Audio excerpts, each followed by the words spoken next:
Hydrogen sulfide is considered a broad-spectrum poison. It can poison several different systems in the body, although the central nervous system is mostly affected. The specific mechanism that causes issues in the body is that hydrogen sulfide forms a complex bond with iron and mitochondrial cytochrome enzymes, thereby blocking oxygen from binding and stopping cellular respiration. In simple terms, your cells cannot oxygenate and quickly die, resulting in the shutdown of the vital organs in your body. The body is capable of detoxifying low levels of hydrogen sulfide in the body through oxidation to a harmless sulfate molecule. However, at a certain threshold level, the cells cannot oxygenate the hydrogen sulfide and are overwhelmed. This threshold level is considered to be in the range of 300 to 350 parts per million, or ppm. Exposure to short-term, low-level concentrations can result in symptoms such as eye irritation, shortness of breath, sore throat, coughing, and possibly fluid in the lungs. These symptoms usually go away in a few weeks. Long-term low-concentration exposure may cause loss of appetite, fatigue, headaches, irritability, memory loss, and dizziness. The exposure limits for hydrogen sulfide vary among jurisdictions and industry activities. The most widely recognized standards for an 8-hour time-weighted average, or TWA, is 1 part per million and a 15-minute short-term exposure limit, or STEL, of no more than 5 ppm is recommended by the American Conference of Governmental Industrial Hygienists, or ACGIH. Hydrogen sulfide concentrations above 100 parts per million should be considered immediately dangerous to life and health, or IDLH. Let's review the hydrogen sulfide levels at which different symptoms and effects are observed. To start, an extremely low recognition threshold of 0.0047 parts per million is recognized as the odor at which 50% of the population can detect the characteristic rotten egg odor of hydrogen sulfide. The odor becomes more offensive at 3 to 5 parts per million.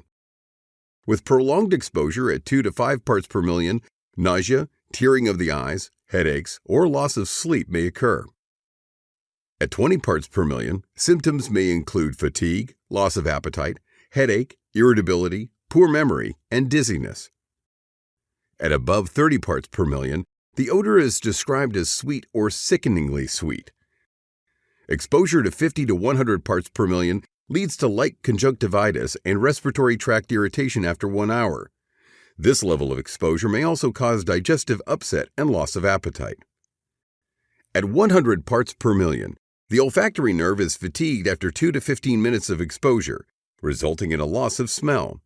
Additional symptoms, such as coughing, eye irritation, altered breathing, and drowsiness may occur after 15 to 30 minutes of exposure. Throat irritation can occur after 1 hour of exposure. Death may occur after 48 hours. At 100 to 150 parts per million, the loss of smell occurs immediately. At 200 to 300 parts per million, exposure leads to marked conjunctivitis and respiratory tract irritation after 1 hour. Pulmonary edema may occur from prolonged exposure. At 500 to 700 parts per million, exposure will cause staggering and collapse within 5 minutes, serious damage to the eyes within 30 minutes, and death within 30 to 60 minutes.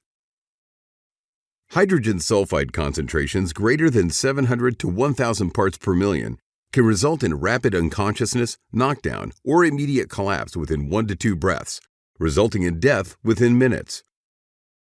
At 1,000 parts per million, a single breath results in immediate loss of consciousness, followed by cardiac arrest.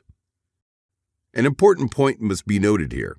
A concentration of 800 parts per million is the lethal level for 50% of humans with 5 minutes of exposure. Research has shown that symptoms of hydrogen sulfide exposure vary considerably because of individual physiological makeup.